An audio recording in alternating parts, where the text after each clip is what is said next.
उधर वॉइस चालू नहीं है। नमस्ते एंड जो आज हमारे साथ जुड़ रहे हैं सभी का स्वागत है। My name is Bani Manuraj and on behalf of Chetna Conscious of Women, I'll be moderating today's session. Today we are joined with Dr. Indu Arneja and Advocate Neeraj Arora sir. And we'll be discussing the legal and psychosocial aspects of preventing child abuse in the space of cyberspace and online. Before we begin, I would like to introduce you to the good work of Chetna and say a few words.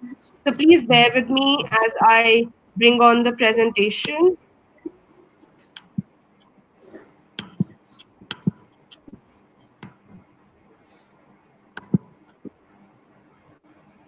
Chetna Conscious of Women was started by Mrs. Pragya Pirande, who's the member of NCPCR, that's National Commission for Protection of Child Rights. Under the able leadership of Mrs. Jyoti Mujumdar, who's the president of Chetna, the mission of Chetna is to empower and enable women to become positive change agents in the society. Chetna 5 vertical के अंदर काम करता है, जो है health, education, safety, awareness and empowerment. ये जो हमारे वर्टिकल्स हैं, ये इनके अंदर अलग अलग प्रोजेक्ट्स हैं जो सस्टेनेबल डेवलपमेंट गोल्स को अचीव करने की कोशिश करते हैं। हमारे वर्टिकल्स के अंदर जो प्रोजेक्ट हैं, जैसे हेल्थ के अंदर बेझिझक बातें और मेडिकल हेल्थ कैंप्स हैं, जहाँ पे बेझिझक बातें में हम गर्ल्स को मेंस्ट्रुएशन के बारे में समझाते हैं, उनको सारी इंफॉर्मेशन देते हैं so that they are better equipped to understand. Education के अंदर हमारे पास हम मस्ती की पाठशाला और personality development programme out of the many programmes we do. Safety में Surakshit self defence training and gender sensitisation करवाते हैं, जहाँ पे हम बोथ गर्ल्स एंड बॉयज को समझाते हैं about sexuality, about gender roles, and not stereotype gender roles. We conduct awareness programs as well, including legal awareness programs with various organizations and governmental institutions. Empowerment के अंदर हम skill development centre चलाते हैं, जहाँ पे हम tailoring, knitting and candle making सिखाते हैं। वी ऑल्सो होल्ड एग्जीबिशंस, जहाँ पे जो प्रोडक्ट्स बनाए गए हैं उनके हम सेल करवाते हैं, and we assist the women and the ladies financially. In our programs, we've had various various leading ladies in different professions, including Nirmala Sitaraman, Sushma Swaraj, and Lalita Kumar Mangalam, who have appreciated the work of Chetna and have encouraged us to go and do better work. हमारी past president जो है उसमें Mrs Jyotika Karla ma'am है, जो member national human rights commission है, and doctor Indu Arneja, who is the director of Indian Institute of Healthcare Communication and will be joining with us today for our session. Chetna Conscious of Women is a family which is working to empower women and children. हम अलग अलग institutions and संस्थाओं के साथ हम partnership करते हैं to conduct our programs. If you want to join our organization or volunteer with us, please contact us through our email and our contact information as on your screen. Also, you can follow our Facebook and Instagram accounts to know more about the work we do. And हमारे upcoming events के बारे में आपको और जानकारी मिल सकेगी।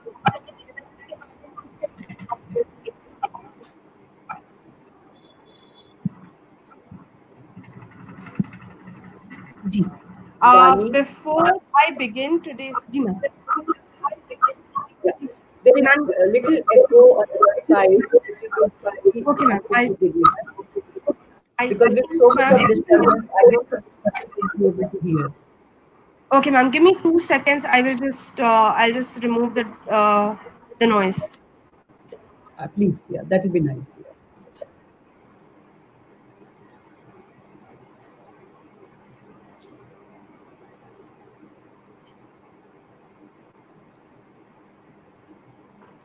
I hope that is better. Oh yes, oh yes. Yes. Okay. Work from home. This is, you get a lot of noise from outside. Before we begin our session and I introduce our speakers to you, I would like to say that पहले नीरज जी हमें presentation देंगे on the legal aspects, and उसके बाद we'll have a discussion with both Neeraj ji and Indu ji on various topics and issues relating to preventing abuse, child abuse, especially in the cyberspace. And then we will move on to an interactive discussion जहाँ पे हमारे speakers आपके सवालों के जवाब देंगे.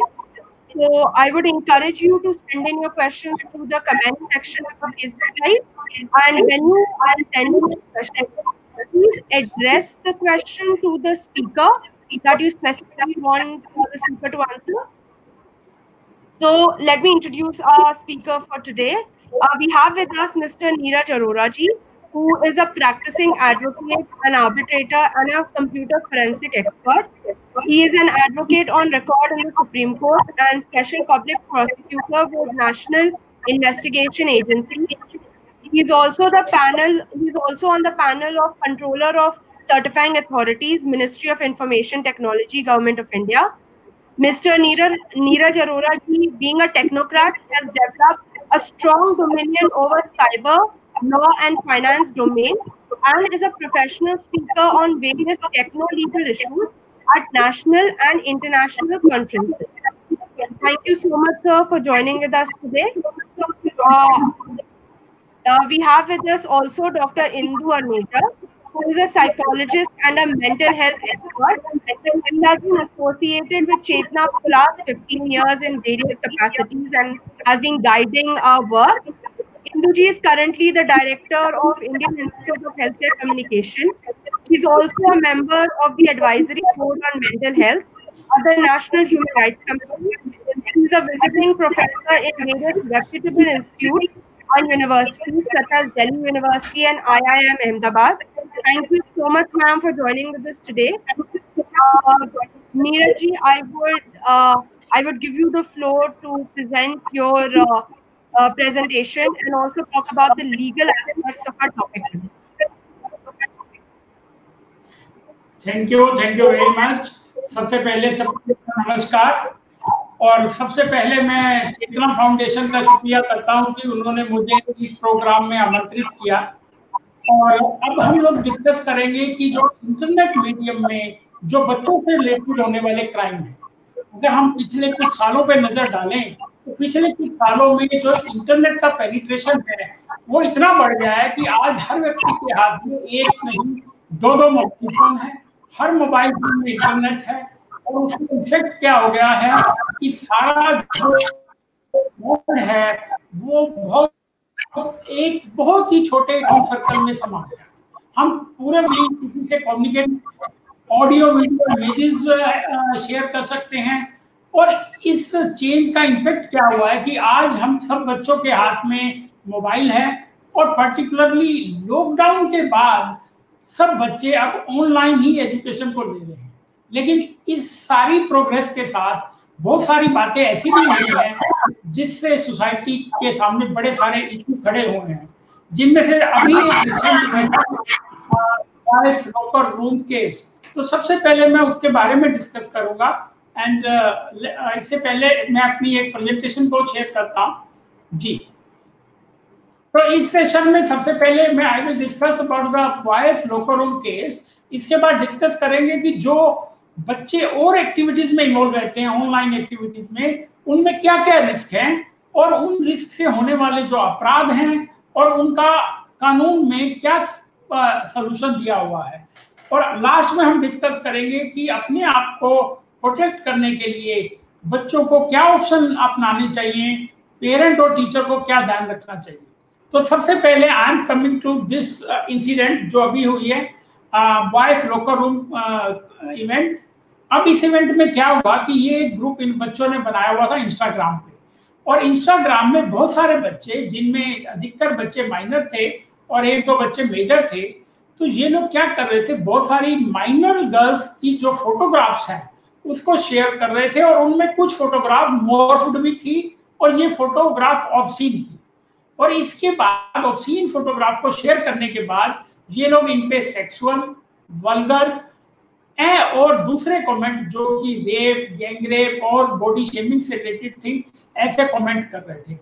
इस case का अभी अखबारों में पब्लिश हुआ है, पुलिस ने एफआईआर दर्ज कर ली है। और इसके बाद बहुत सारे जो क्वेश्चन सोसाइटी के सामने आए, तो 5-6 प्रश्न जो मैं आपसे शेयर करना चाहूंगा, जो मेरे पास बहुत लोगों से आए, जिनमें पहला तो ये था कि इस ग्रुप ने क्या क्राइम किया और क्या ऐसे ग्रुप लीगल हैं या इलीगल हैं, और जिन लोगों ने ऑफेंस ग्रुप में फोटो शेयर की या जो लोग एक्टिव थे या जो लोग इनएक्टिव थे, इन सब लोगों के क्या क्या रोल है।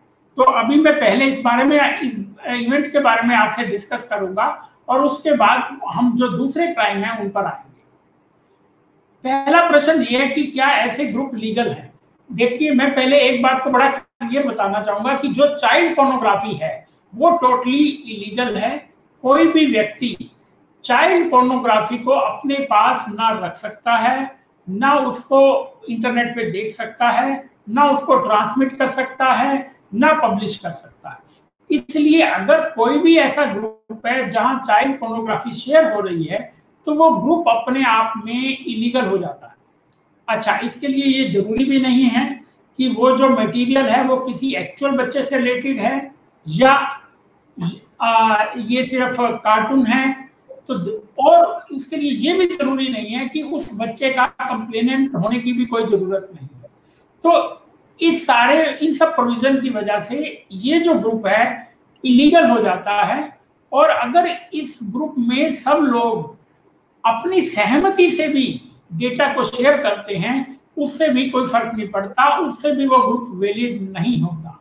और इस वजह से जितने भी लोग इस ग्रुप के मेंबर हैं वो सारे मुलजिम बन जाते हैं और वो they are liable for prosecution under section 67B and section 11 of the POCSO act. इसके बाद जो दूसरा प्रश्न जो आया कि जिस व्यक्ति ने ग्रुप के अंदर ऑब्सीन मटेरियल को पोस्ट किया, उस व्यक्ति की क्या जिम्मेदारी है। देखिए, जिसने मटेरियल को शेयर किया उसकी जिम्मेदारी सबसे ज्यादा है, और वो भी इंफॉर्मेशन टेक्नोलॉजी एक्ट 2000 और पोक्सो एक्ट के हिसाब से section 67B, section 12 and section 13 तीनों में उसकी प्रोसिक्यूशन हो सकती है। और इसके अंदर जो सजा है वो 5 साल है और ये ऑफेंस गैर जमानती है और इसमें जमानत भी नहीं है।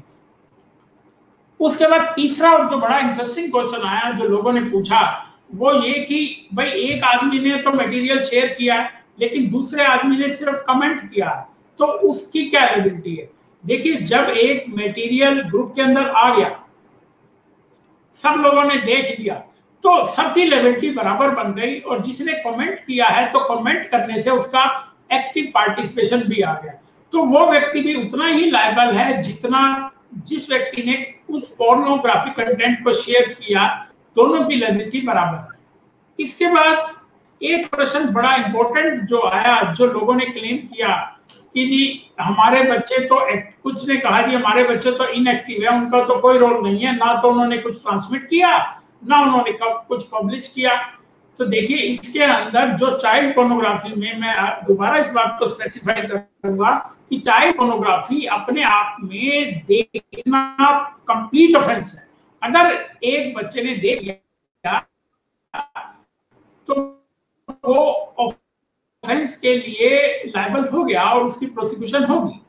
लेकिन अगर एक बच्चा कहता है या उसके पेरेंट कहते हैं, बोले जी हमारी तो कोई इंटेंशन नहीं थी। देखिए, इंटेंशन जो है चाइल्ड पोर्नोग्राफी वाले मामलों में इररेलेवेंट है, क्योंकि सेक्शन 30 जो है पोक्सो में एक प्रावधान है, उसमें यह है कि अगर कोई व्यक्ति कहता है मेरी इंटेंशन नहीं थी, तो वो उस व्यक्ति को जब कोर्ट में ट्रायल होगा तब आके प्रूव करनी पड़ेगी कि जी मेरी इंटेंशन नहीं थी। और जब आप ग्रुप के मेंबर हैं तो क्या आप कभी प्रूव कर पाएंगे कि आपकी इंटेंशन नहीं थी? वो बहुत डिफिकल्ट रहेगा। तो इसलिए जितने भी लोग, चाहे वो मेंबर हैं चाहे वो मेंबर नहीं हैं, वो दोनों ही इस अपराध के लिए बराबर माने जाएंगे और पूरे ग्रुप के मेंबर जितने भी हैं सभी की प्रोसिक्यूशन होगी, चाहे वो माइनर है चाहे वो मेजर है। इस बात को हम दूसरी तरीके से भी देख सकते हैं, बल्कि इस जो इवेंट हुई इससे एक बहुत बड़ी बात समझ में आई कि जो हमारी सोसाइटी है उसमें इन अपराधों को लेकर लोगों में कोई भी अवेयरनेस नहीं है।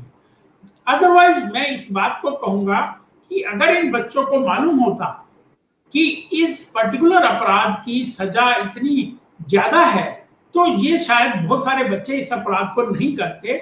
इसलिए इस समय सोसाइटी में ये बहुत जरूरी है कि हम लोगों को एजुकेट करें, लोगों में अवेयरनेस करें कि वो कोई भी इस प्रकार का ऑफेंस ना करे। सबसे पहले मैं इस बात को समझाना चाहूंगा कि पोर्नोग्राफी है क्या। ठीक है, देखो पोर्नोग्राफी का बड़ा सिंपल सा जो डेफिनेशन है ये सेक्शन 67B में है और इसका बड़ा सिंपल सा मीनिंग बड़े सिंपल से शब्दों में ऐसे है कि कोई भी ऑब्सीन मटेरियल जिसको हम किसी को भी भेजें जिससे उसके दिमाग पर ऐसा इम्पैक्ट हो जो उसको करप्ट एक्टिविटीज की तरफ से ले जाए, जो उसको उसके अंदर सेक्सुअल इंटेंट को एरोज करे, वो जो मटेरियल है वो पोर्नोग्राफिक मटेरियल कहलाएगा। अब पोर्नोग्राफी में मटेरियल दो तरीके का है, पहला है एडल्ट पोर्नोग्राफी और दूसरा है चाइल्ड पोर्नोग्राफी। अब इसमें जो सबसे इंपॉर्टेंट बात समझने वाली है, मैंने एक लाइन इसके अंदर बोल्ड की हुई है, टू रीड, सी और हियर द मैटर कंटेन्ड और एम्बोडेड इन इट। ये इस सेक्शन की सबसे इंपॉर्टेंट बात है और इसको मैं आपको एक केस से समझाऊंगा जिससे बड़े अच्छे तरीके से ये समझ में आएगी। तो ये एक केस था जो औरंगाबाद में हुआ था और बड़ा सिंपल सा केस क्या था, हस्बैंड वाइफ अलग अलग जगह रह रहे थे। वाइफ जो है अपने पेरेंट्स के साथ रह रही थी। हस्बैंड ने अपनी वाइफ को एक ऑब्सीन मैसेज भेजा। वाइफ के मोबाइल फोन में वो मैसेज आया। वाइफ जब मोबाइल को उठाने लगी उससे पहले उस फोन को वाइफ के फादर ने उठा लिया। उन्होंने देखा भाई ये मैसेज तो ऑब्सीन है। उन्होंने जाकर पुलिस में कंप्लेंट फाइल कर दी। जब पुलिस में कंप्लेंट फाइल कर दी तो पुलिस ने हस्बैंड को अरेस्ट करके जेल भेज दिया। अब हस्बैंड ने कोर्ट के सामने दावा किया कि बोलो भाई देखो मैंने मैसेज भेजा अपनी वाइफ को, मेरी वाइफ को कोई ऑब्जेक्शन नहीं है, तो आप मुझे कैसे प्रोसिक्यूट कर सकते हैं। अब वहां पर ये मैं दोबारा इस पर्टिकुलर लाइन पे आऊंगा।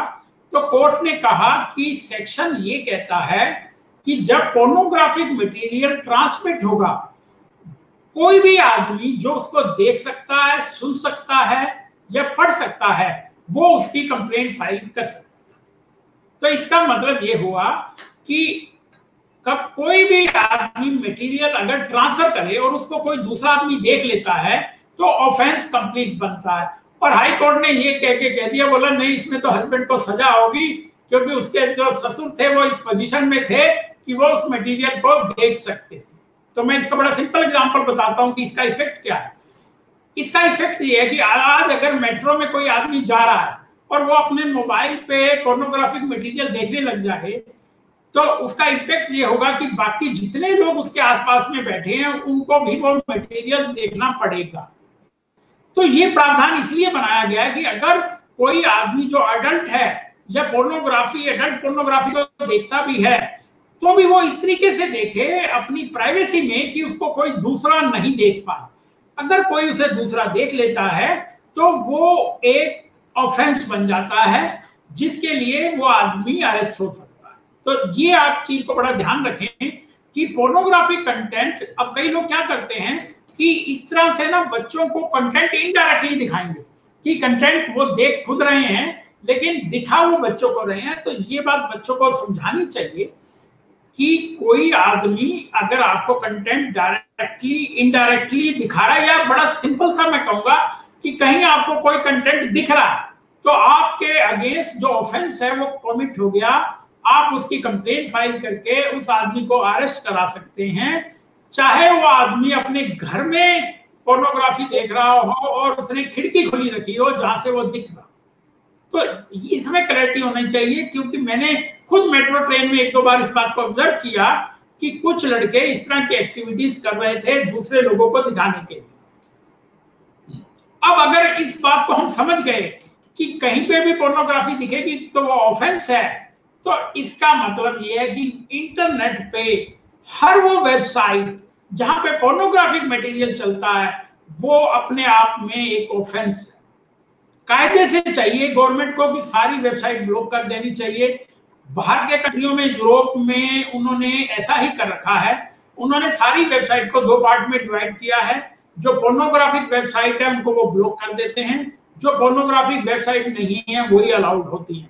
तो इसमें आप भी फ्री हैं, किसी भी वेबसाइट पे आप कंप्लेंट फाइल करेंगे तो पुलिस उसके ऊपर मुकदमा दर्ज करने के लिए, उसको ब्लॉक करने के लिए बाध्य है, बाउंड है। अब आपकी हमारे जो कानून है इंफॉर्मेशन टेक्नोलॉजी एक्ट, उसमें क्या प्रोविजन?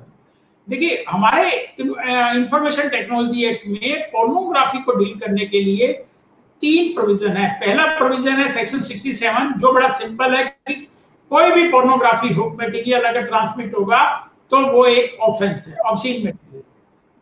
दूसरा सेक्शन है एग्रीवेटेड ऑब्सैनिटी, कि अगर उस मटेरियल के अंदर कोई सेक्स होती हुई कोई पिक्चर है या कोई भी जेनिटल दिखाए गए हैं तो वो एग्रीवेटेड ऑब्सैनिटी होगा। वो सेक्शन 67A में है, उसकी सजा भी 5 साल है, वो नॉन बेलेबल है। तीसरा सेक्शन स्पेसिफिकली बच्चों के लिए है, चाइल्ड पोर्नोग्राफी, वो सेक्शन 67B में है, उसमें भी सजा 5 साल है, वो भी नॉन बेलेबल। तो ये 3 सेक्शन हमारे यहाँ इसके अंदर हैं।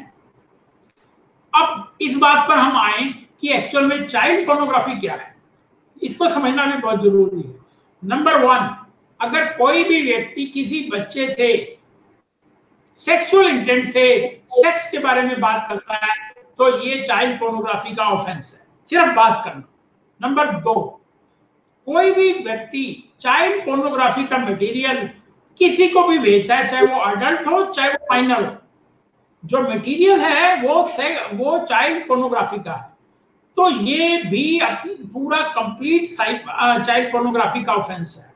अब तीसरी कैटेगरी क्या है कि कोई व्यक्ति पोर्नोग्राफिक मटेरियल बच्चे को भेजता है और इसके अंदर चाहे वो अडल्ट पोर्नोग्राफी है चाहे वो चाइल्ड पोर्नोग्राफी है, तो ये 3 इंस्टांसेस के अंदर चाइल्ड पोर्नोग्राफी का ऑफेंस बने। अब इसका प्रोसिक्यूशन कैसे होगा उस पे हम आएंगे। तो as far as the age is concerned, as for the of the child is 18 year as per the law. So now coming to कि जो बच्चों के अगेंस्ट जो अपराध होते हैं वो शुरू कैसे होते हैं। तो ये जितने भी अपराध हैं इनकी जो शुरुआत होती है वो ग्रूमिंग से होती है, क्योंकि कोई भी व्यक्ति डायरेक्टली तो बच्चों को एकदम मटेरियल दिखाएगा नहीं। तो पहले क्या करते हैं कि वो बच्चे के साथ संबंध बनाते हैं, उसको कंफर्टेबल करते हैं, फिर उसके बाद जो है वो पोर्नोग्राफी का कंटेंट शेयर करते हैं या पोर्नोग्राफिक बात करते हैं। ये सबसे इंपॉर्टेंट स्टेज है जहां माँ बाप, पेरेंट और टीचर का रोल आता है, क्योंकि अगर इसी स्टेज पर हम इसको आइडेंटिफाई कर पाए तो हम अपने बच्चों को इस ऑफेंस से प्रोटेक्ट कर सकते हैं। ये तो है पहली बात। दूसरी बात यह है कि अगर ये स्टेज क्रॉस हो जाती है और अगर गलती से बच्चा पोर्नोग्राफिक मटेरियल के प्रति एडिक्ट हो जाता है तो फिर उसको उस मटेरियल से छुड़ाना, उसको समझाना बड़ा मुश्किल हो जाता है। लेकिन ये भी अपने आप में कंप्लीट ऑफेंस है। अगर कोई व्यक्ति सेक्सुअल इंटेंट से, सेक्स की भावना से बच्चे के साथ संबंध बनाता है तो वो section 11 of the POCSO act, उसमें वो ऑफेंस है जिसके लिए 3 साल की जेल का प्रावधान। फिर आगे साइबर स्टॉकिंग।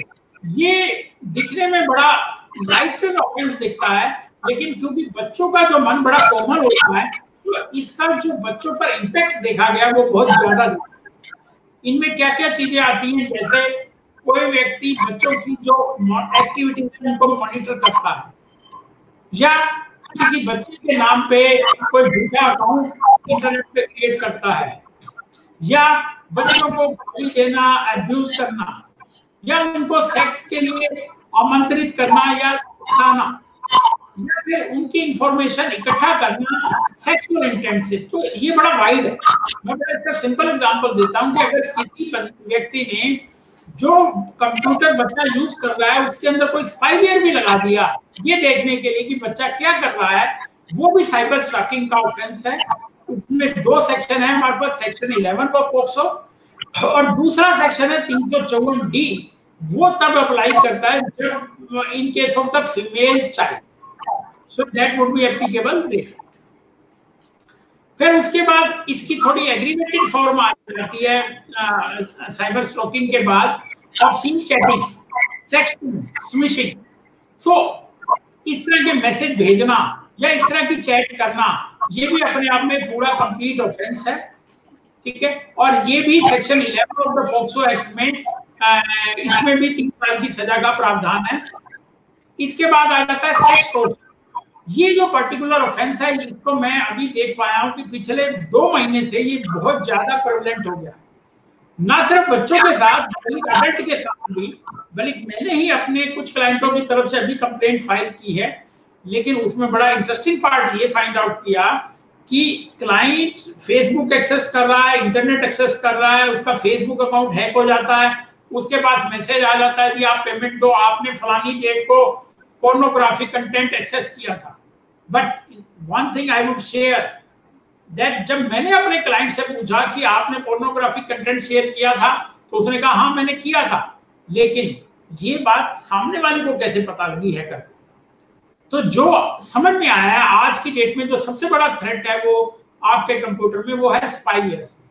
तो अभी हैकर क्या करते हैं कि स्पाईवेयर से वो आपके कंप्यूटर के अंदर एक्सेस कर लेते हैं, फिर आपके ही कंप्यूटर, आपके ही मोबाइल का कैमरा यूज करके रिकॉर्डिंग बना लेते हैं। अब आप अपने घर में हैं, यू मे नॉट, आप हो सकता है कि आप बिल्कुल you may not be with cloth और समथिंग लाइक दैट, कि आपकी कोई भी ऑब्जेक्शनेबल फोटोग्राफ उसके हाथ में पहुंच गई, उसको यूज करके वो आपको ब्लैकमेल करते हैं। तो प्लीज इस बात को आप ध्यान रखें। आज की डेट में आपके घर में जितने भी कंप्यूटर्स वगैरह हैं, उनके जो कैमरे हैं, जब आज तक आप उसको यूज नहीं कर रहे, उसके ऊपर कुछ स्टिकर लगा के उसको ऑफ करके रखें, क्योंकि इस तरह के क्राइम, और इसके अलावा इस तरह के क्राइम उन्होंने सीसीटीवी से भी किए। तो मेक श्योर कि सीसीटीवी में जो आपकी इंटरनल प्राइवेसी कभी रिकॉर्ड ना हो, सीसीटीवी जहां तक पॉसिबल हो सके आप अपने घर के बाहर या उसके चारों तरफ जो एक्टिविटीज हैं उन्हीं के लिए उसको यूज करें। तो ये जो है ना, इस तरह के क्राइम पिछले 6 महीने में बहुत बढ़े। फिर एक क्राइम है आइडेंटिटी थेफ्ट। बड़ा सिंपल क्राइम है कि कोई भी व्यक्ति आपके नाम से प्रोफाइल बनाता है, आपके नाम का यूज करता है किसी भी कम्युनिकेशन में, वो जो है धारा 66C में इंफॉर्मेशन टेक्नोलॉजी एक्ट में ऑफेंस है, और इसमें भी 3 साल की सजा का प्रावधान। देन आगे साइबर बुलिंग। अब ये जो पर्टिकुलर ऑफेंस है, ये बच्चों में, स्कूलों में ये सबसे ज्यादा प्रेवलेंट पाया गया। तो 2 ऑफेंस ऐसे हैं, साइबर बुलिंग और साइबर स्टॉकिंग, जो आपस में मिलते जुलते से हैं। ये दोनों ऑफेंस कॉमन बच्चों में बड़े प्रेवलेंट हैं, और जिसके लिए मैंने नॉर्मली स्कूलों को ये गाइड किया है कि वो अपने यहाँ एक डू नॉट अपना बना के रखें कि इससे कैसे डील किया जाए, और इसको इनिशियल स्टेज पे ही कैप्चर करें। क्योंकि इसमें हो क्या रहा है कि जो बच्चा इसका विक्टिम बन जाता है, तो मेरे पास बहुत सारे मैटर आए हैं कि वो ऐसे बच्चे डिप्रेशन का शिकार हो जाते हैं, और ये उनके कैरियर को बहुत ज्यादा इम्पैक्ट करता है। तो इस चीज को हमें बड़े रूट लेवल पे, इनिशियल स्टेज पर ही उसको हमें रिजॉल्व करने की जरूरत है। फोटोमॉर्फिंग, जैसा कि अभी बॉयज लोकर रूम केस में देखा कि फोटो को मॉर्फ करके शेयर करते हैं। इसके लिए सबसे बड़ा रिस्क कहां पर है? रिस्क सबसे बड़ा यहां पर है कि जब जितने भी हमारे बच्चे सोशल मीडिया वेबसाइट पे जाते हैं, सबसे पहले तो वो मैक्सिमम फोटो शेयर करते हैं और पब्लिकली शेयर करते हैं। फिर दूसरा, सबसे ज्यादा कंपटीशन है कि किसके सबसे ज्यादा फ्रेंड हो और किसके सबसे ज्यादा लाइक हो। अब इन दोनों इवेंट की वजह से होता क्या है, आपका प्राइवेट डेटा पब्लिक डोमेन में जाता है, और दूसरा उन लोगों के हाथ में जाता है जिन्हें आप जानते भी नहीं, और वो इसी को यूज करके आपको ब्लैकमेल करते हैं, आपके अगेंस्ट ऑफेंस कमिट करते हैं। इस बात को आप बड़ा बॉटम लाइन समझ लें कि जब तक आपका डेटा साइबर क्रिमिनल के हाथ में नहीं गया, आपके अगेंस्ट कोई ऑफेंस हो ही नहीं सकता। That is the bottom line. अब चाइल्ड पोर्नोग्राफी के जो एग्रीवेटेड ऑफेंस हैं, जो बड़े सीरियस ऑफेंस हैं, मैं 2-3 डिस्कस कर रहा हूं। पहला ये है कि किसी भी व्यक्ति के पास चाइल्ड पोर्नोग्राफिक मटेरियल है, चाहे वो उसके मोबाइल में है, चाहे वो उसके कंप्यूटर में है, वो अपने आप में पूरा ऑफेंस है। कानूनी कोई भी व्यक्ति चाइल्ड पोर्नोग्राफिक से रिलेटेड कोई भी मटेरियल किसी भी शेप में अपने अकाउंट में, अपने ईमेल अकाउंट में, अपनी गूगल ड्राइव में, क्लाउड में कहीं भी ऐसे मटेरियल को नहीं रख सकता, ना कलेक्ट कर सकता है, ना क्रिएट कर सकता है, ना डाउनलोड कर सकता। तो अभी I will show you the latest case. बड़ा इंटरेस्टिंग पार्ट क्या है कि चाइल्ड पोर्नोग्राफी की ब्राउजिंग आपने अपने अकाउंट में, अपने कंप्यूटर पे गूगल खोला, गूगल बार में आपने लिखा चाइल्ड पोर्नोग्राफी, आपने क्लिक किया, सारी वेबसाइट आ गई। आपने एक वेबसाइट भी क्लिक की, ऑफेंस इज कंप्लीट। मैं फिर इस बात को रिपीट करता हूं कि चाइल्ड पोर्नोग्राफी से रिलेटेड जो भी ब्राउजिंग है वो अपने आप में कंप्लीट ऑफेंस है। अगर अभी आप देखेंगे पिछले 2 महीने में लॉकडाउन में बॉम्बे पुलिस ने 133 एफआईआर दर्ज की हैं सिर्फ उन केसों में जहां लोग सिर्फ चाइल्ड पोर्नोग्राफी को सर्च कर रहे थे। वो अपने आप में कंप्लीट ऑफेंस। कलेक्शन, आप कलेक्शन चाहे ऑनलाइन हो, ऑफलाइन हो, चाहे डाउनलोड करो, वो भी कंप्लीट ऑफेंस है। सजा 5 साल है, नॉन अवेलेबल है। एक छोटा सा केस मैं आपको बताऊंगा। लोगों के दिमाग में प्रश्न क्या आता है कि जी मैं अपने कंप्यूटर पे सर्फिंग कर रहा हूं, किसी को क्या पता लगेगा? ऐसा नहीं है। बॉम्बे पुलिस ने जितनी एफआईआर दर्ज की तो उन्होंने इंटरनेट पे एक सॉफ्टवेयर डाला हुआ था जिससे उनको पता लग गया कि कौन कौन सा व्यक्ति चाइल्ड पोर्नोग्राफी एक्सेस कर रहा है। ये एक ऐसा केस है जिसमें एक लेफ्टिनेंट कर्नल लेवल का ऑफिसर जो एक पोर्नोग्राफिक वेबसाइट के साथ डेटा एक्सचेंज कर रहा था, जर्मनी में एक राउटर ने उसको इंटरसेप्ट किया, आइडेंटिफाई किया। जर्मन पुलिस ने इंटरपोल को कंप्लेंट दी, इंटरपोल ने इंडियन इंटरपोल को, एंड ही वाज अरेस्टेड। तो इस बात को बिल्कुल ना समझें और अपने दिमाग से निकाल दें कि अगर आप चाइल्ड पोर्नोग्राफिक डेटा एक्सेस कर रहे हैं तो आपको कोई नहीं देख रहा, आप सुपरविजन में हो, कब पुलिस आपके पास आ जाएगी, आपको अरेस्ट कर लेगी, you will never know. CBI के पास इस समय भी इस तरह की complaints more than 50,000 persons they are pending with the CBI कि इस व्यक्ति ने इस आईपी एड्रेस से चाइल्ड पोर्नोग्राफी एक्सेस की। So be careful while accessing the child pornography. अगर आप किसी भी बच्चे को पोर्नोग्राफिक पर्पस के लिए यूज करते हैं वो अपने आप में कंप्लीट ऑफेंस है, चाहे आप उसे टेलीविजन में करें, चाहे आप वीडियो में करें या इमेज में करें। और सबसे इंपॉर्टेंट बात है इसमें बच्चा कौन है वो इररेलेवेंट है, बच्चा कहाँ रहता है वो भी इररेलेवेंट है, बच्चे ने कंप्लेंट की वो भी इररेलेवेंट है। तो इसलिए अभी बॉयज लॉकर रूम केस में जहां वो माइनर गर्ल की फोटोग्राफ्स को यूज कर रहे थे for sexual intent, they all are liable for that crime and they are also liable for the punishment for 5 years and a non-billable offense. It is irrelevant whether they are the minor or they are the major. Reporting of offense, सबसे interesting बात, अगर किसी भी व्यक्ति को, चाहे वो parent है, चाहे वो टीचर है, चाहे वो स्कूल का प्रिंसिपल है, चाहे वो कंपनी वाला है, पता लग जाए कि चाइल्ड का ऑफेंस हुआ है तो उसकी ड्यूटी है वो उसकी कंप्लेंट करेगा। अगर वो कंप्लेंट नहीं करता उसके लिए 6 महीने की सजा है। ये केसेस हैं जहां पर प्रिंसिपल और हेडमास्टर्स को जेल भेजा गया क्योंकि स्कूल में इवेंट हुई, प्रिंसिपल ने बुला के दोनों पार्टियों को समझाने की कोशिश की, पेरेंट्स पुलिस के पास चले गए, पुलिस ने उसको तो अरेस्ट किया ही जिसने ऑफेंस किया था, प्रिंसिपल को भी साथ में अरेस्ट किया। और कलकत्ता हाई कोर्ट ने, सॉरी केरला हाई कोर्ट ने एक केस में कहा कि प्रिंसिपल जो है मेन एक्यूज के साथ पूरा ट्रायल भुगतेगा और साथ में खड़ा रहे, तो सजा प्रिंसिपल के लिए ज्यादा है। पेरेंट्स के लिए भी that is the same position. उसके बाद जो अब मैं अब ये बताना चाहूंगा कि क्या बातें ध्यान रखने वाली है। आज की डेट में जो सबसे इंपॉर्टेंट बात ध्यान रखने वाली है कि कोई भी चीज आप डाउनलोड कर रहे हैं, कोई सॉफ्टवेयर, कोई आप प्रोग्राम डाउनलोड कर रहे हैं, सॉन्ग्स कर रहे हैं और मूवीज कर रहे हैं, आप उसको अपने जो भी आपके पास सॉफ्टवेयर है उसके थ्रू स्कैन जरूर करें, एंटीवायरस के थ्रू, क्योंकि इनके अंदर स्पाईवेयर आ जाते हैं जो आपका डेटा ले जाते हैं, जिससे आपको ब्लैकमेल करते हैं, जिन फोटो को यूज करके वो मॉर्फ करते हैं और जिससे वो आपके जो अकाउंट हैं उनके पासवर्ड और यूजर आईडी भी ले जाते हैं। वहीं से आपका फेसबुक अकाउंट हैक होता है, दूसरे अकाउंट हैक होते हैं। प्लीज आप इसका ध्यान रखें। दूसरा, आप अपने बच्चों को जरूर सिखाएं कि वो सोशल मीडिया वेबसाइट को कैसे एक्सेस करें, अपनी पर्सनल इंफॉर्मेशन को बिल्कुल शेयर ना करें, जहां तक हो सकता है अपना डेटा प्राइवेट सेटिंग के साथ रखें, प्राइवेसी सेटिंग को प्रॉपरली एडजस्ट करें ताकि आपकी जो पर्सनल इंफॉर्मेशन है वो अननोन लोगों के पास ना जाए।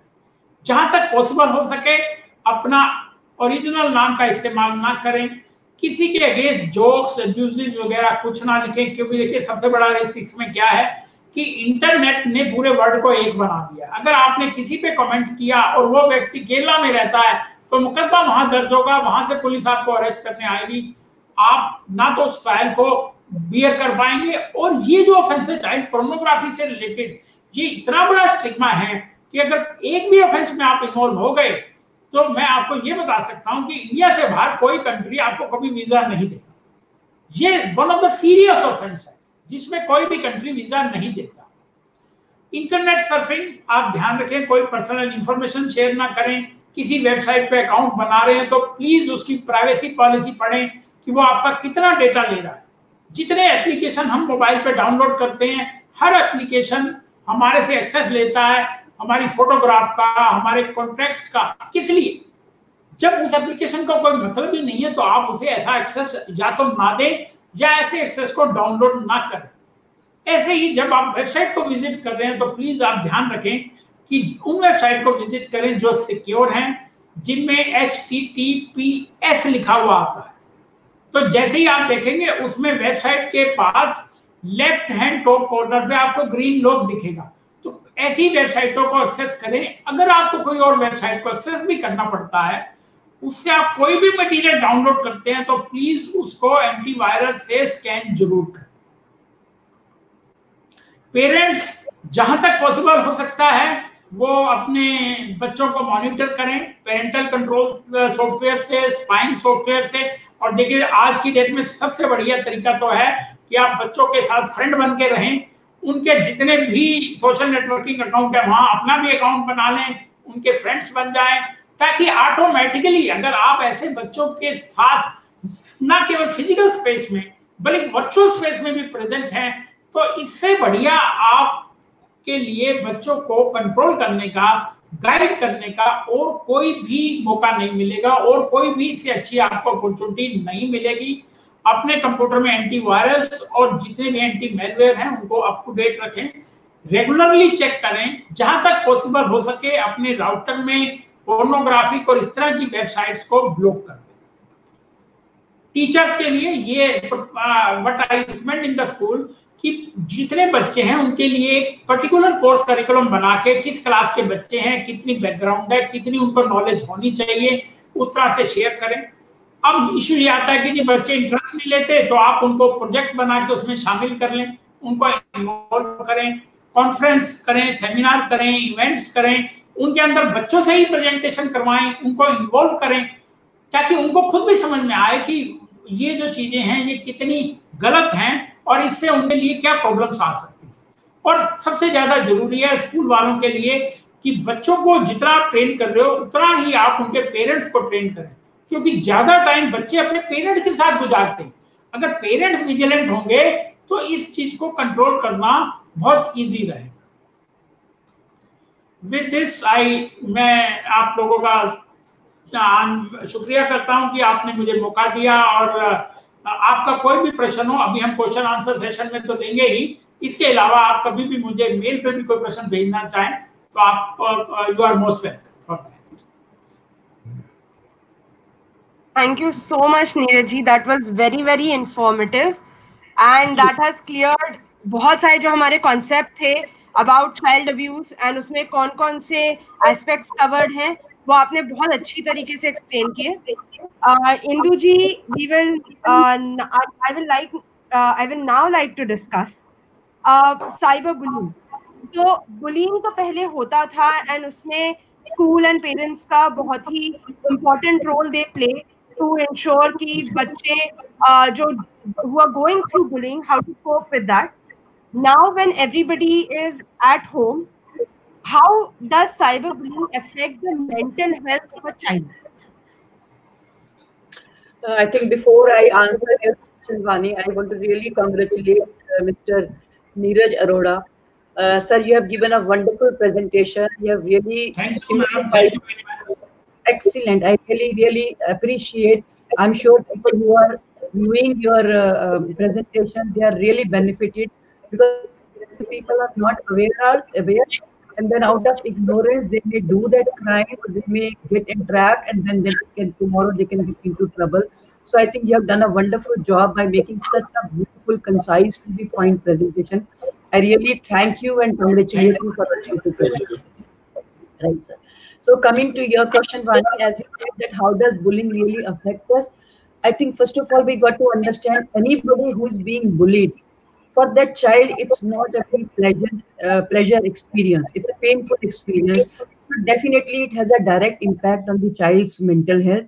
Anybody who is being bullied, it actually affects the child's confidence, because somewhere child starts feeling helpless and also feels that he's entrapped in a situation. So maybe he will not be able to deal with the situation, especially in the present scenario, where as parents or as teachers, we do not create a platform where children can come up to parents or teacher and report this.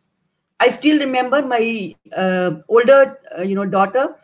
She was in class fifth or fourth, I believe. So every time she came to me saying, "Mom, this girl says me this, or this boy says me this," and I would say, "Go to your teacher and tell her, and she must know that this is happening in the class."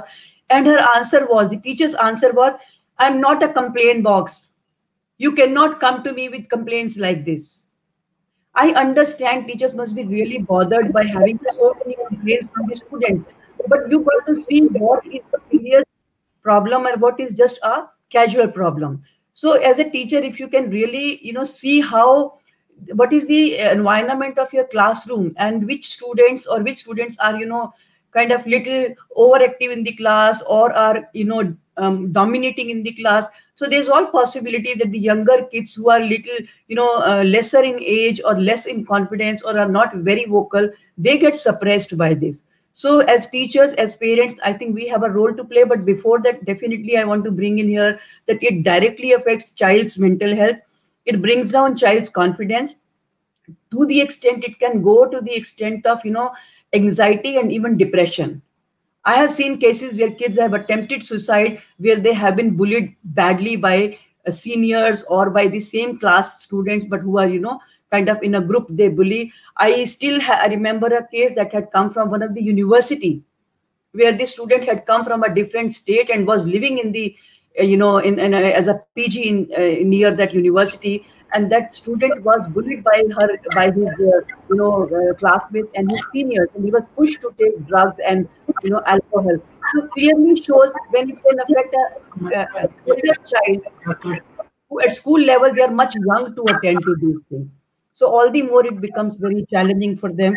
So, and it also leads to a lot of social embarrassment for no fault of theirs at times, especially if we look at this case of this boys' locker room. And not only the people who did this, but who got involved by no fault of theirs also are exposed to social embarrassment. And it brings a lot of, people become sad and upset about it, because family gets affected by it. And definitely, if the bullying goes on for a long time, it can affect the personality, development of the child, and can definitely have long-term consequences. Ma'am, in case of cyberbullying, what can parents do to create a safe environment or a safe space where discussion about cyberbullying can take place? See, I think like Advocate Neeraj Arora just now said, that building good bond and good rapport with your child is something very, very important.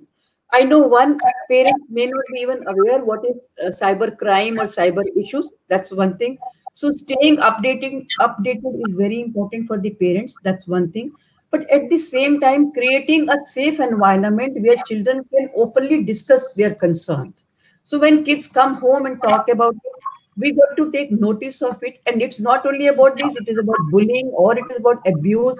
When kids come home and tell this, as parents, as teachers, we got to take it seriously and address the concern, so that they feel safe to talk about it. So we can even go to the extent of even sharing some of our childhood experiences, where we kind of, bring that comfort to the child's the thing that they see, okay, if our parents can talk about what happened with them. I'm not saying talk about the small finer details of it, but yes, as a child, you were bullied or you were abused by somebody. If you bring in this kind of share this kind of experiences with your kids, they start feeling that okay, we can also talk about our experiences with our parents. So when they come to us, we got to really, address that issue with seriousness and responsibility.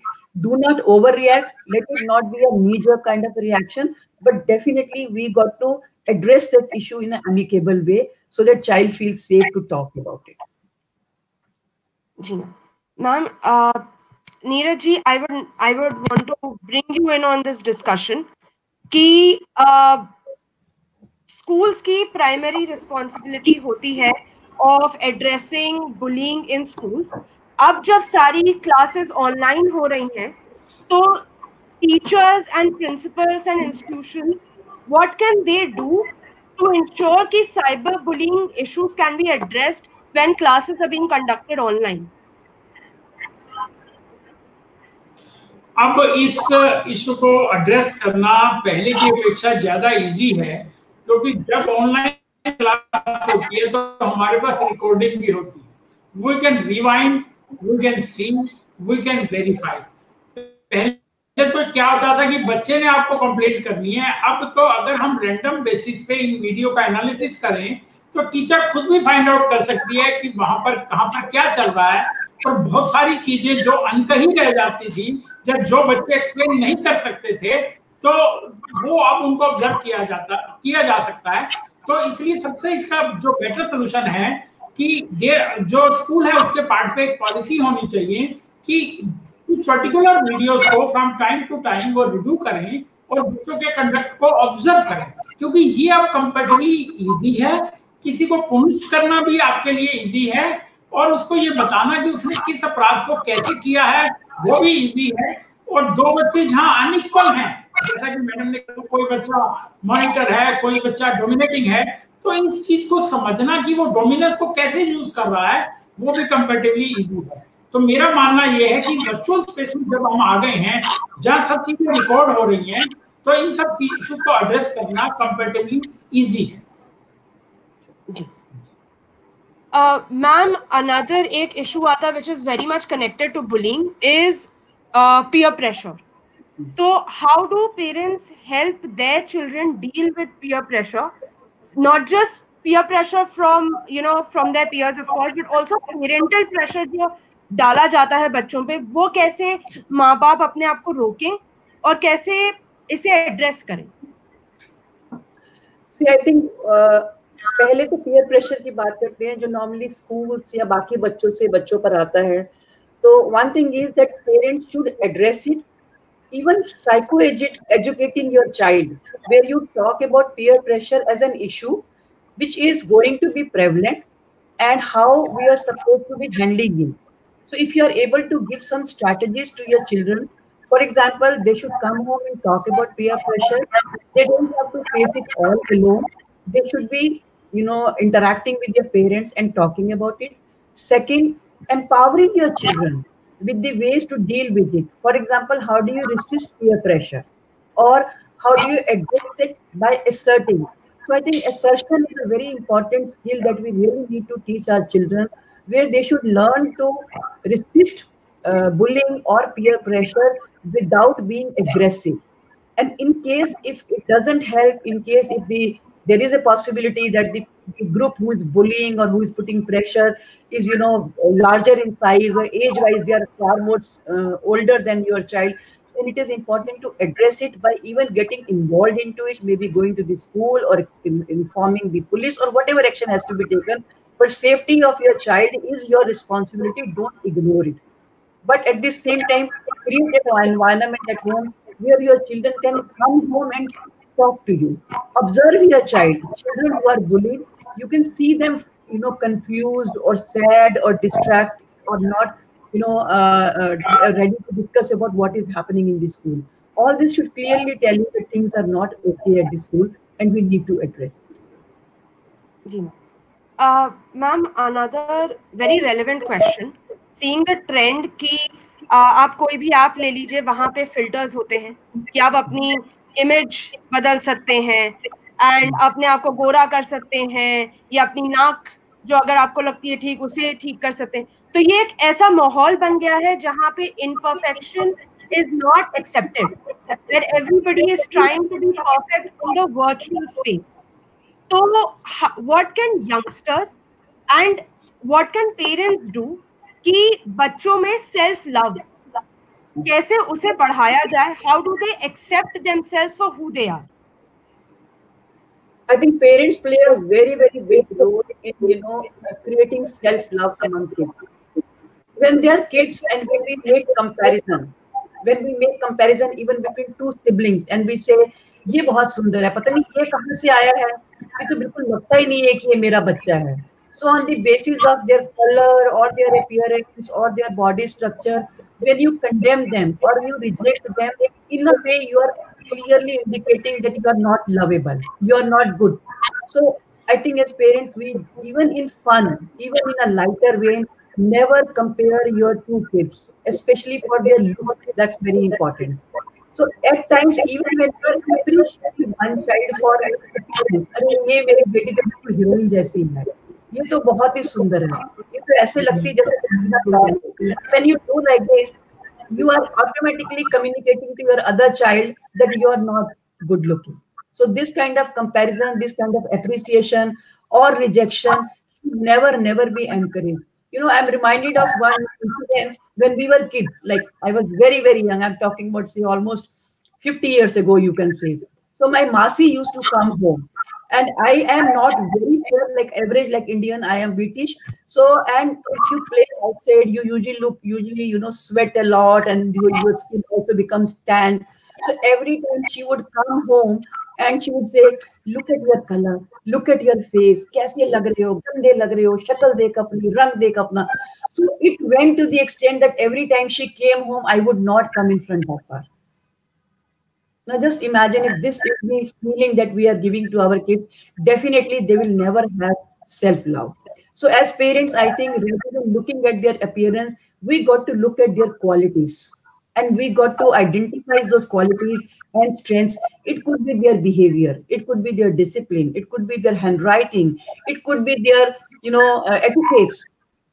Appreciate them, focus on them. And if parents value inner beauty, I think kids will not take much time to understand the value of inner beauty. Incidentally, I think as parents, we are also spending a lot of time, money, energy on beautifying our external appearance. So children automatically acquire these same values. So I think that's one thing that as parents we got to do. Now for people who are not good looking or who are average looking, to them I will give you a message. Initially, maybe appearance has a very big role to play in becoming friends or having liking from others. But honestly, if you will look around, there are so many people around you who have made place in your heart just because of their good behavior or their etiquettes or their concern for you. You completely forget about their appearance. Now, even if you will look at your parents' faces, who must have gone, grown old, you would hardly care to see the wrinkles on their face or the color of their skin or their appearance or how they are looking. But you will still love your parents. That's because the inner beauty is more important than the physical beauty. Similarly, if you will work on your strengths, beautify that, achieve something extraordinary, I think people will stop looking at your physical appearance, but will appreciate you for your inner beauty. So work on your inner strength rather than working on your physical appearance. That was a very beautiful message, and that resonates, I'm sure, with everybody, every child, and every parent. Now, I will like to discuss something which I don't know if everybody is aware about. It's called sharenting, which basically means that now when parents they go onto online sphere, they share a lot of information about their children, and there are a lot of parents who indulge in sharenting. Ma'am, uh, what would you tell those parents who indulge in this activity, and how can they deal with not giving that information about their children online?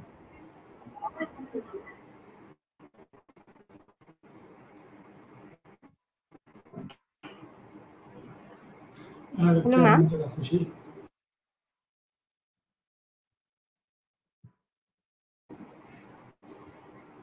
Hello, ma'am. I think ma'am का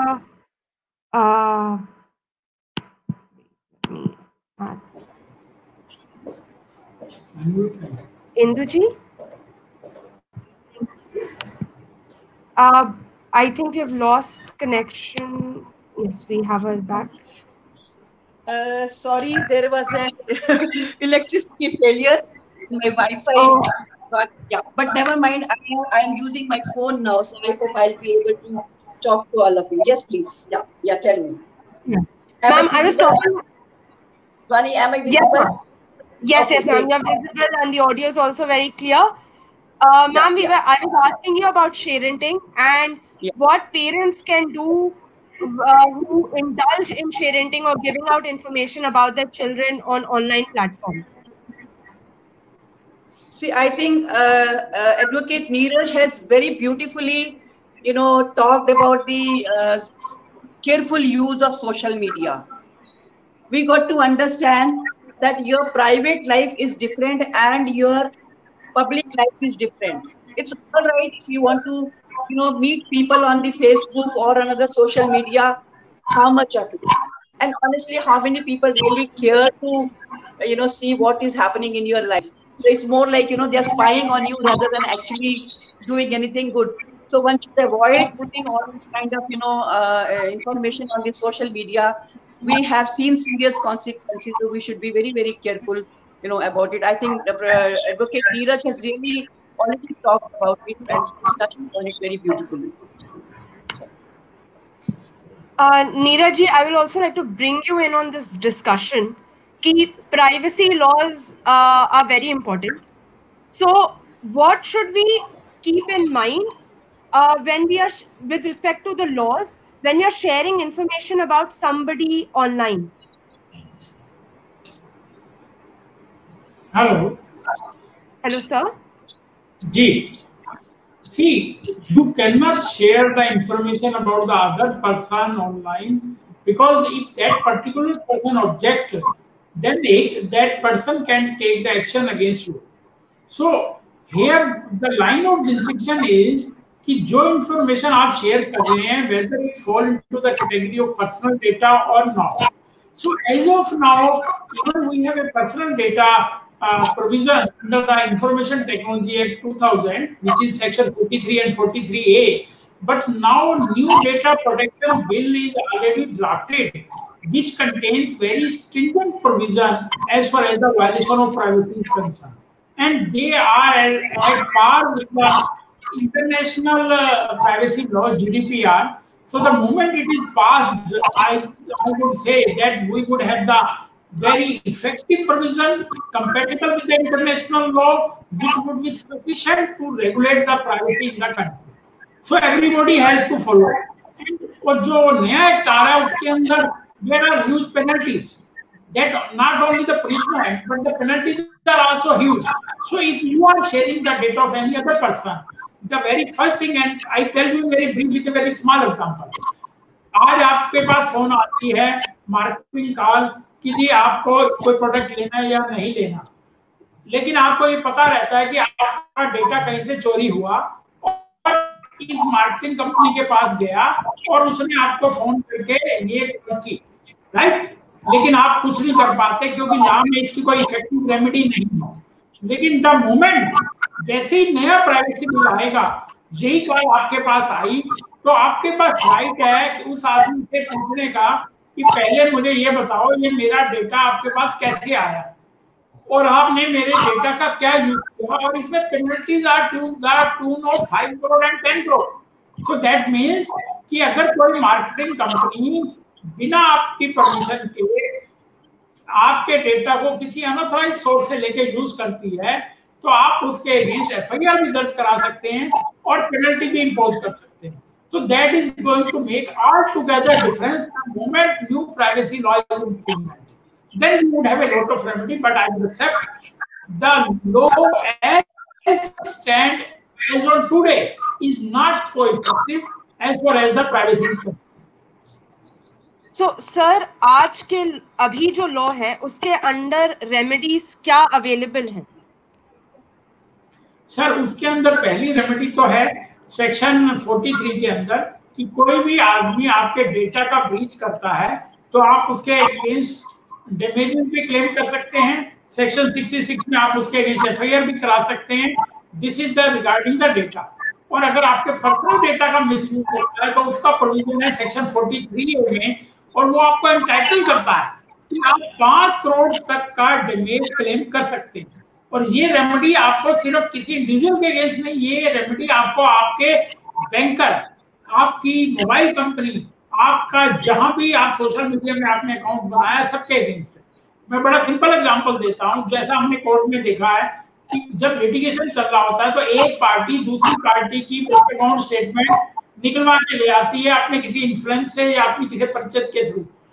अब आज की date में आप सिर्फ इतनी violation पे bank के against section 72A of the information technology act में एफआईआर दर्ज करा सकते। तो अभी क्या है कि लोगों को ना इन रेमेडीज के बारे में मालूम नहीं। तो अगर हम लोगों को इस बात को अवेयर करें तो ये जितना भी सोसाइटी के अंदर ये ब्रीच ऑफ वायलेशन, प्राइवेसी और ये जो ऑफेंस हो रहे हैं, तो ये अगर लोग इसमें प्रॉपर एक्शन लें तो इसके अंदर जो है इन सब वायलेशन को प्रोटेक्ट किया जा सकता है। फॉर एग्जाम्पल मैं थोड़ा एक और बड़ा सिंपल एग्जाम्पल देता हूँ। पिछले 2 महीने के अंदर बहुत सारी न्यूज ऐसी आ रही हैं कि आपके अकाउंट से पैसे ट्रांसफर हो जाते हैं और आपको मालूम ही नहीं है। डेबिट कार्ड से हो गया, डेबिट कार्ड आपकी जेब में, आप एफआईआर दर्ज कराने जाते हो। क्या आप मुझे ये बताएंगे कोई व्यक्ति क्या बैंक के अगेंस्ट एफआईआर क्यों नहीं कराता? क्योंकि पहले तो जो आपका डेटा कहां से लीक हुआ, आपका डेटा या तो आपके पास है या बैंक के पास है। अगर आपके पास से लीक हुआ तो बैंक के पास से लीक हुआ। तो आपके पास बड़ी अच्छी रेमेडी है। हमने तो जितने भी केसेस में बैंक के अगेंस्ट एफआईआर दर्ज कराई तो बैंक ने इमीडिएटली आके सारा क्लेम दे दिया विद इंटरेस्ट। एक्चुअली में लोगों के अंदर ना इस बात की जागरूकता लाने की जरूरत है कि आपके पास क्या क्या अपॉर्चुनिटीज हैं। इसलिए अगर आपके अकाउंट से पैसे ट्रांसफर हो गए, आपके पेटीएम से पैसे ट्रांसफर हो गए, तो आप सबसे पहले एफआईआर बैंक और पेटीएम के अगेंस्ट कराएं कि भाई ये लोग बताएं कि मेरी बैंक की डिटेल हैकर के पास पहुंची कैसे, हैकर को कैसे पता लगा कि मेरा बैंक अकाउंट क्या है, कौन सी मेरे बैंक अकाउंट में कितने पैसे हैं, कौन सी ब्रांच में है, ये इंफॉर्मेशन तो मेरे बैंक से ही गई ना। तो इसलिए रेमेडी तो है लेकिन लोग उन रेमेडीज का बड़ा इफेक्टिव यूज नहीं करते। तो हमें जरूरत है कि हम इस बारे में लोगों में अवेयरनेस लाएं, लोगों को एजुकेट करें कि उनके राइट क्या है। और ये सब रेमेडी जब नया बिल आ जाएगा तो इसमें हमारे पास और ज्यादा effective remedy. Thank you so much sir, because जो आपने कहा इट इज वेरी रेलेवेंट, क्योंकि केसेस हो चुके हैं जहां पैसे चले गए क्योंकि अब सभी ऑनलाइन आ चुके हैं। मैम, कनेक्टिंग विद दिस, हम सभी आजकल इतना ऑनलाइन यूज कर रहे हैं, चाहे वो फेसबुक हो, इंस्टाग्राम हो। एक ये हो जाता है कि it becomes very difficult to understand what is real and what is virtual. The line between these two worlds gets blurred, and then youngsters start thinking कि जो virtual world में जो expectation उनकी है वही real world में भी वही expectation हो जाती है। So how do children adjust their expectations to make them very real, and also what can parents do to help children achieve this change in their expectation? See, there's a term called reality check. I think we all have to, do the reality check. For example, when you see these actors and actresses looking very beautiful in the movies and serials, but when you actually see them, their real picture, you get to realize that they are ordinary people like us. So I think as parents, we got to do the reality check. That is one thing. Also, being too much on TV, for example, Cartoon Network or certain serials, so there's a possibility that child might not be able to differentiate between real and real. So as parents, we got to keep a watch on how much of how much of TV my child is watching or how much of time the child is spending on this. So I always tell that children should spend more time playing with parents, interacting with parents than actually, watching TV or watching serial. That is one thing. And as parents also, we can very mindfully help children do the reality check. I can share one experience. Just recently, last week, I received a call from the one lady. She said my daughter saw a horror movie one night with her, and later on, after the movie was over, this girl, this child, I think 3 or 5 years old, she's now very very scared of the going in dark, being alone, because when she has seen this serial, so she's thinking that this can happen with me. So I advise her to show her how do people, do makeup to participate in horror movies. So she went to the YouTube. Watched some of the YouTube videos, and then she helped this child see that YouTube and see how normal people, do the makeup and do these actor or actresses or the role, they play the role in horror movie. But time and again, I think we need to keep an eye on our kids. How much of virtual world are they in?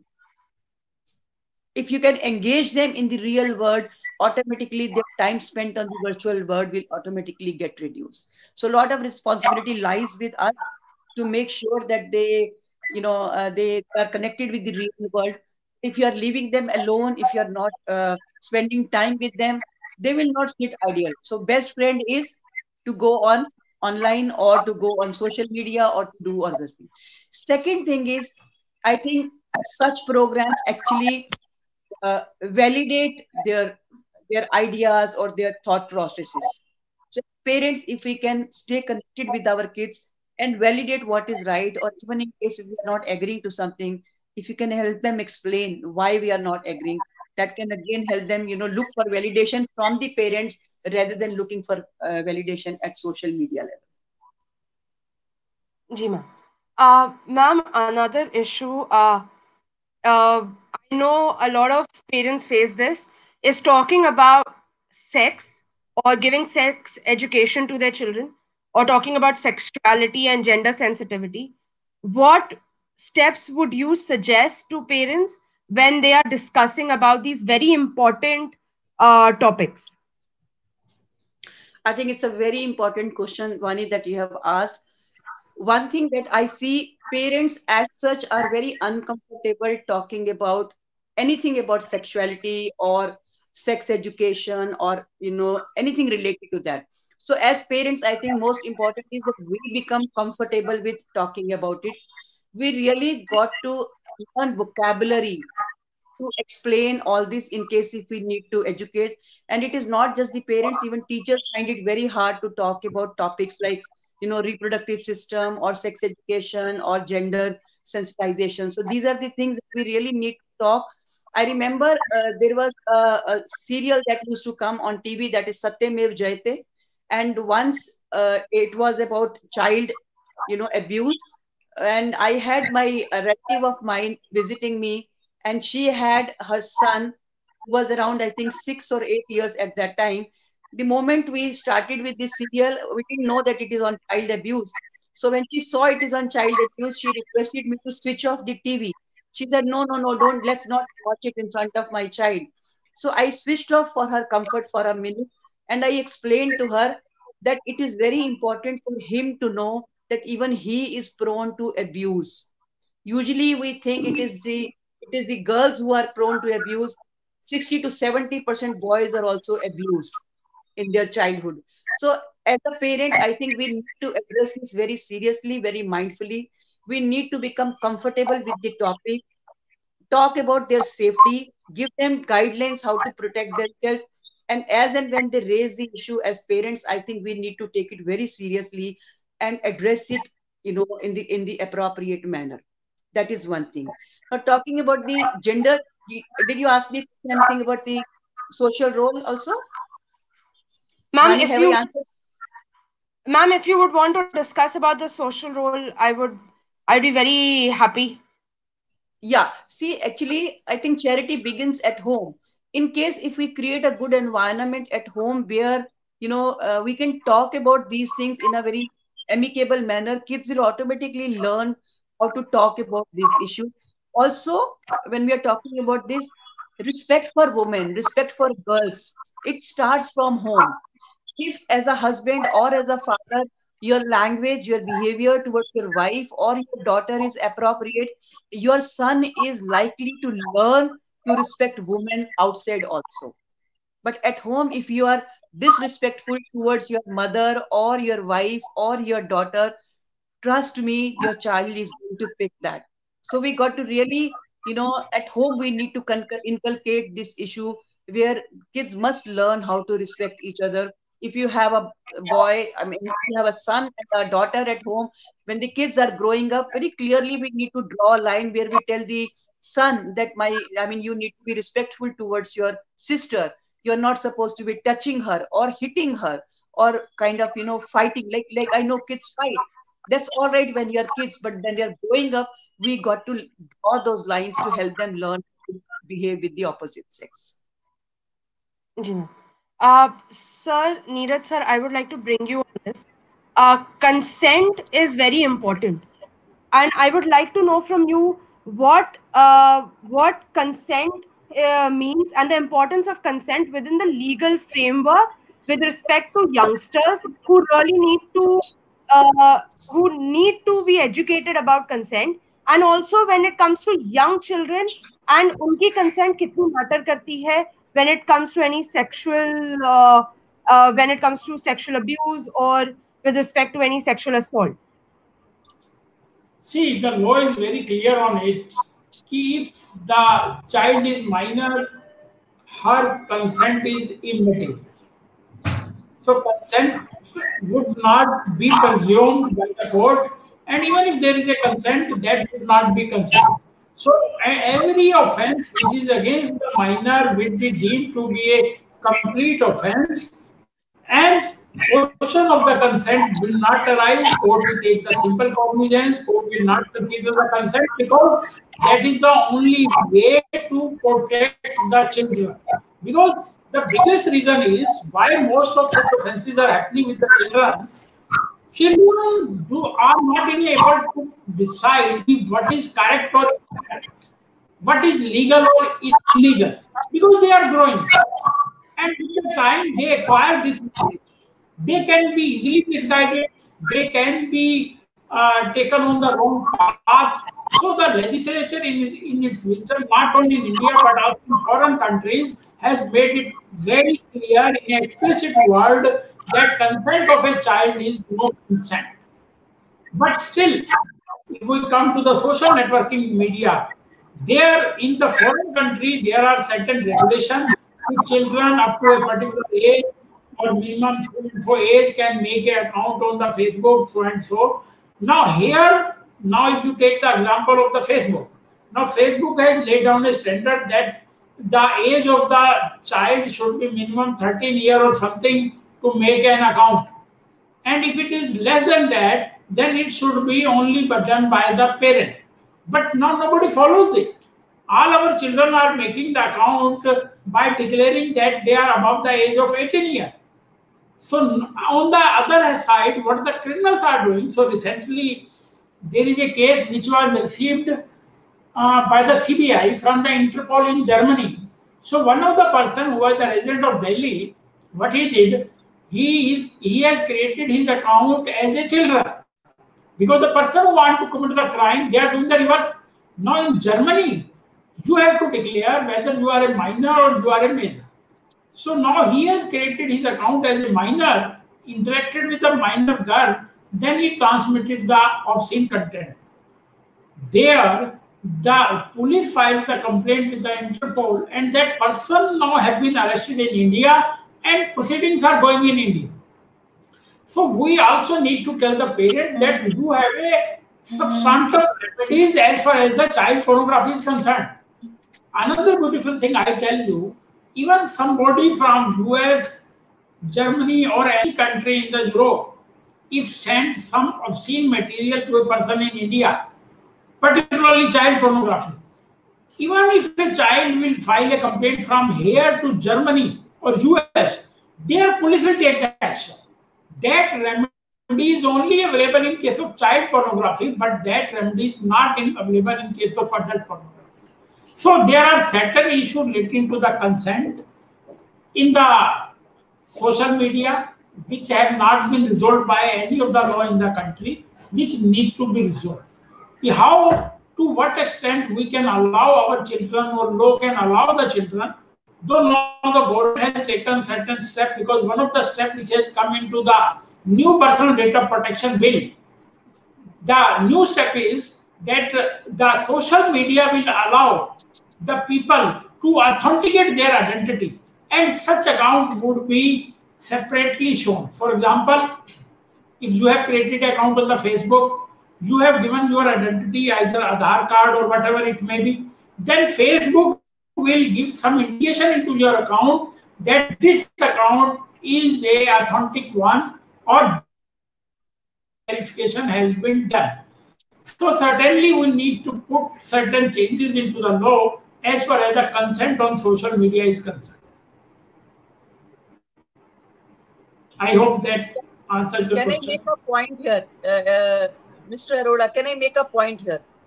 See, as you said that if we could have something related to Aadhaar card, what I feel, Aadhaar card has a lot of other sensitive information.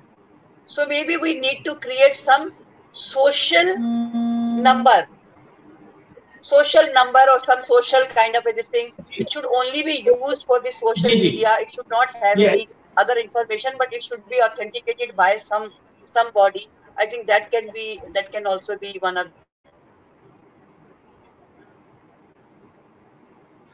I think your signal are breaking, so I'm not able to get it properly.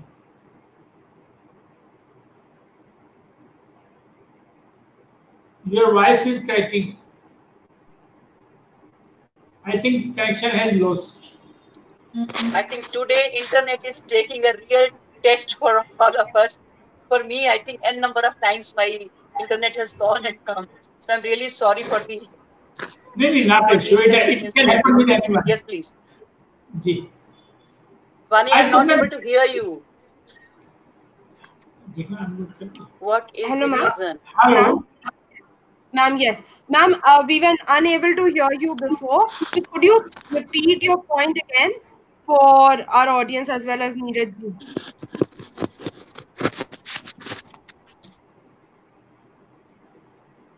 Hello, ma'am. Yeah, I'm not able to hear you, but it's okay. Yeah, tell me.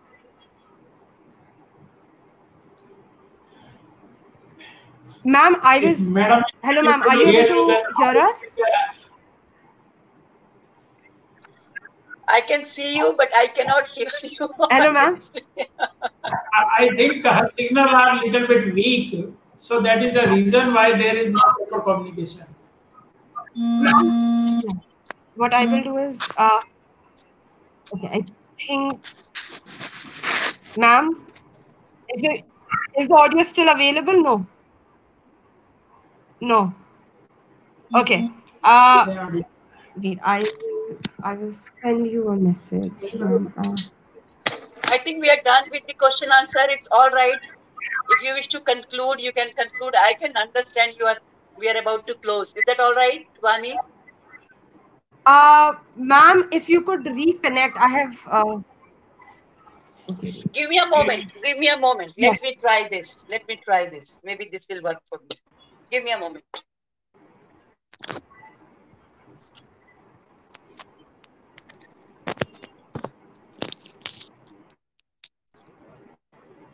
Yeah, let's see if it works. Hello, ma'am. Can you hear me? Areva. Yes, I can hear you. Okay, perfect. Ma'am, actually, I was requesting if you could repeat the point again because we were not able to hear you properly before. Okay. For which one? Achha, this one, this particular point. Yeah. Okay. Jo Aadhaar card ke bare mein. Yeah. What I was trying to say that rather than linking our Aadhaar card with Facebook or any other social media, maybe we will have to come up with an idea where we have a specific kind of a social media number kind of a thing, which authenticates that yes, this is the real identity of the person, whatever we are displaying on the social media. Like for example, for getting a telephone connection, we have to kind of give that evidence. So of course we would not like to share our Aadhaar card number for social media platforms, but some kind of number has to be created to make sure that there are no fake accounts and there is no misuse of the account. This is just one random idea I had on my mind. Maybe it works or not. I think Advocate Neeraj will be able to tell better about it. In the act, they are not specifically seeking the Aadhaar card, but any of the authentication. So it may be your driving license, it may be your passport, it may be any of the documents. Yeah. So there are multiple documents by which you can authenticate. So I think that is not a much issue. But certainly it will reduce the number of the fake profiles. And secondly, then when the people will authenticate themselves, then they will better from committing any cyber crime on the social media. Like even for the mobile connection now, I think number of fake IDs have gone down, 0 now almost. We can't get a mobile connection without verification or without authentication. Yes. I think that makes sense. That makes sense. And we really need to create something like this for even social media platforms. Correct. Yes. Thank you so much. Actually, now what is happening? Ji sir, आप बोल रहे हैं. Now there is going to be a big change into the internet because at the international level, the entire community is moving from freedom of internet to sovereign internet. Already the Russia has filed a resolution with the UN, which has been passed by the 89 members. When US has opposed it, US gets failed because it got a score of only 39 members. So we will see that now with the time, because crime are rising so rapidly on the internet, we are now totally moving from virtual space. So virtual space is now going to be regulated. Otherwise, the crime will increase exponentially, and we will not make the optimum use of the virtual space. So that is going to happen. Actually, the rate of physical crime in India is so high that cyber crime doesn't come into the priority. But I'm sure with the time to come, the way things are changing, I think even the cyber crime will become a priority to handle, and things will be set right, very soon. I agree with you fully. Yes, I agree with you. Yes, Vani, you wanted to say something.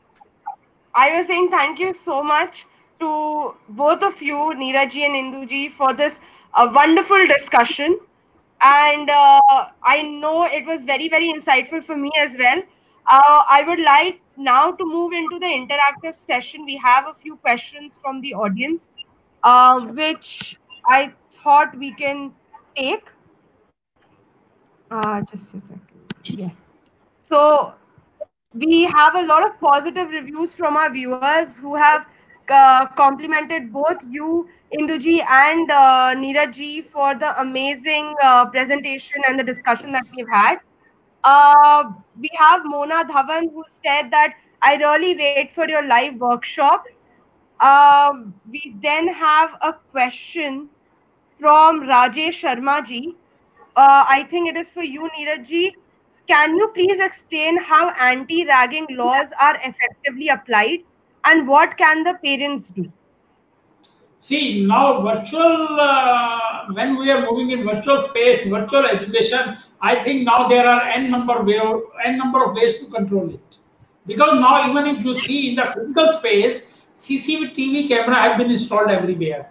Now, even if you see in this lockdown, whenever any event happens, people are capturing on their mobile and sharing it. So now it is very easy to collect the evidence of ragging and to prosecute the offender. And I think when we are moving to the virtual education system, probably I think ragging would be no more. And even if there is some ragging or there would be cyber bullying or stalking, so then we have the sufficient remedies in the law, and when it is online, sufficient evidence is automatically collected in the form of audio, video, or metadata. Correct, yeah. True. We have a question from Kia Pandey, who's saying, and I think, ma'am, this is for you, Induji, cyberbullying, where can a child reach in case he doesn't want to go to parents or teacher immediately? Is there a helpline number where he can talk to some experts in confidence? Definitely, there are helplines available. Women helpline is available. Child helpline is available. And honestly, let me tell to the audience, number of times I have called on the women helpline whenever I received a phone call where a person was unnecessarily bothering me or harassing me for no fault of mine, and I tried my level best to dissuade that person to not to misbehave or not to talk rubbish. When he did not listen to me, I called on the women helpline, and every time I did it, it worked very well. After that, I never received a phone call from that person.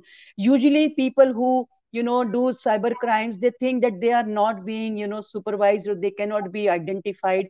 But if we are able to put a complaint to the right person, and I'm sure there must be helplines for the cyber crime also.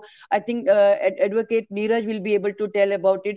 But definitely, even if you cannot find out the cyber crime helpline, even if you lodge a complaint at the women helpline or the child helpline, action is taken. It's my personal experience, couple of times I have used, and there's a prompt action. This is what I have observed. So I think that can be dealt very well by them also. Ji. Neeraj ji, if you would want to comment the question. See, now recently the government of India has launched a national portal for cybercrime. So now you have a helpline.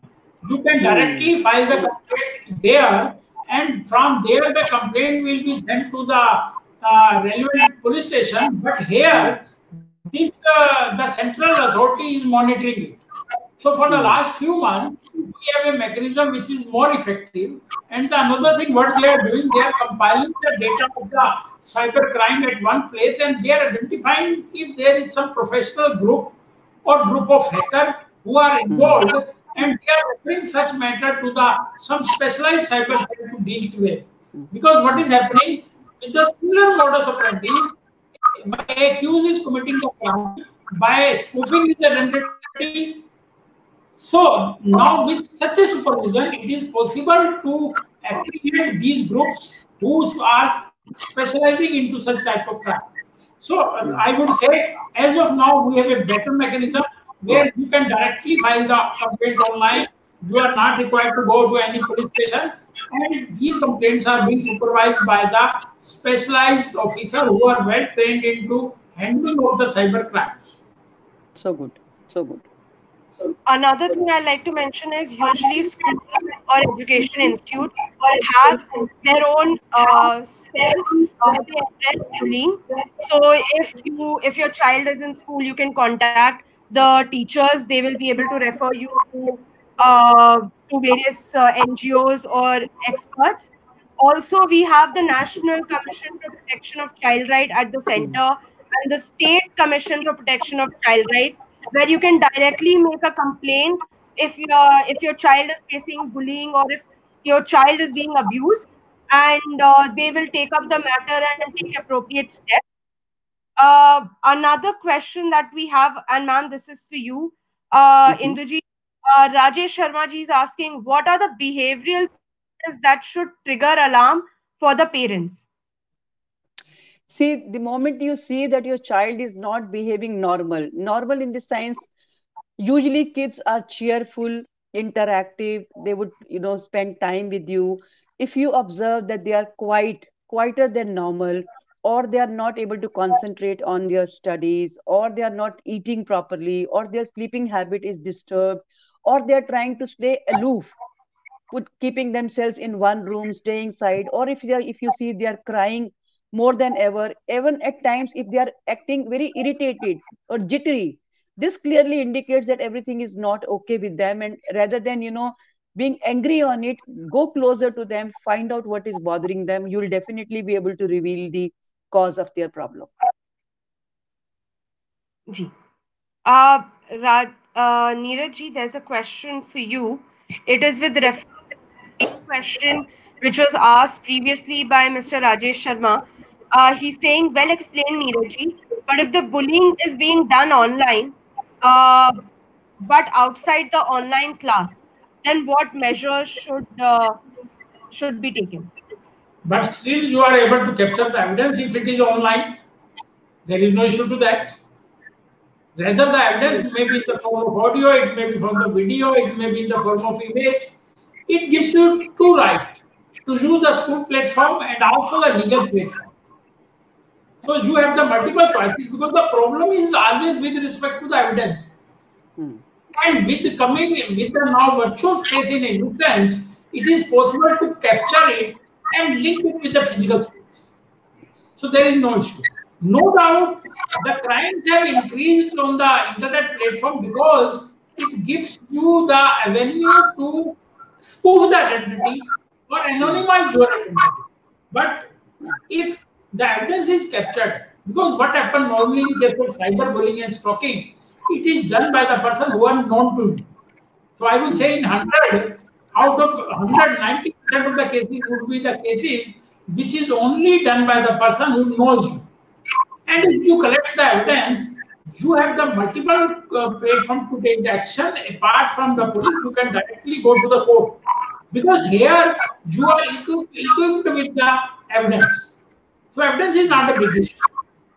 So I think you have a proper remedy here.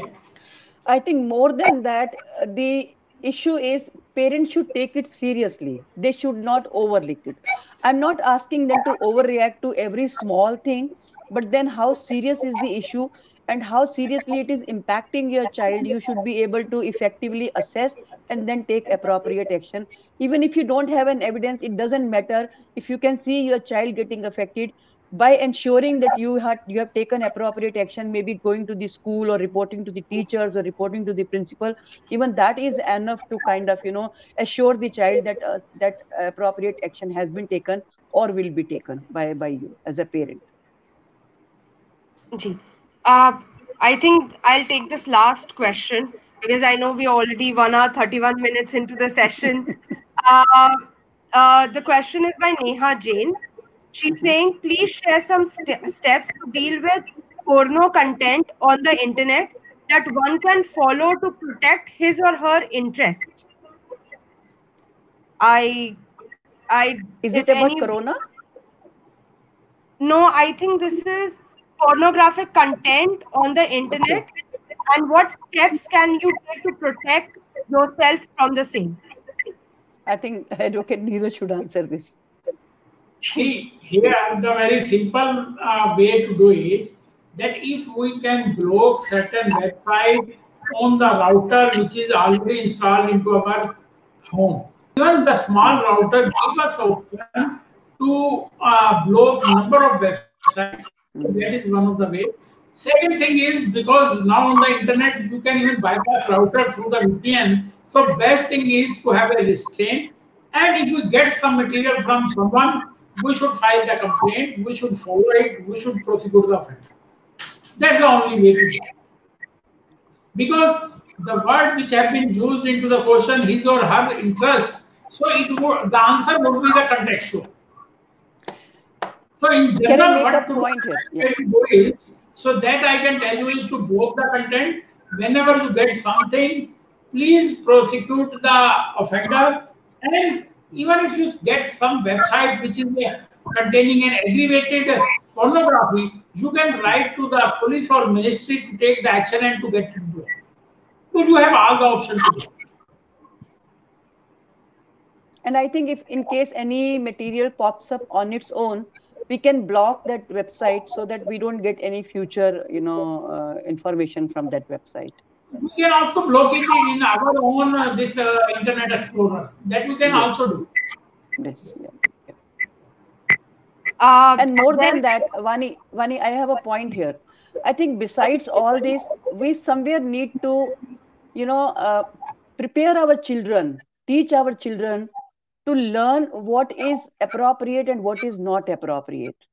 If we are able to explain this to our kids, I think it kind of, gives them that power to discern what is right and what is wrong. So automatically kids will be, more cautious, before they kind of explore anything of this sort on internet. Because see, ultimately every child has a phone, every child has a laptop now, and they can surf anywhere at any point of time.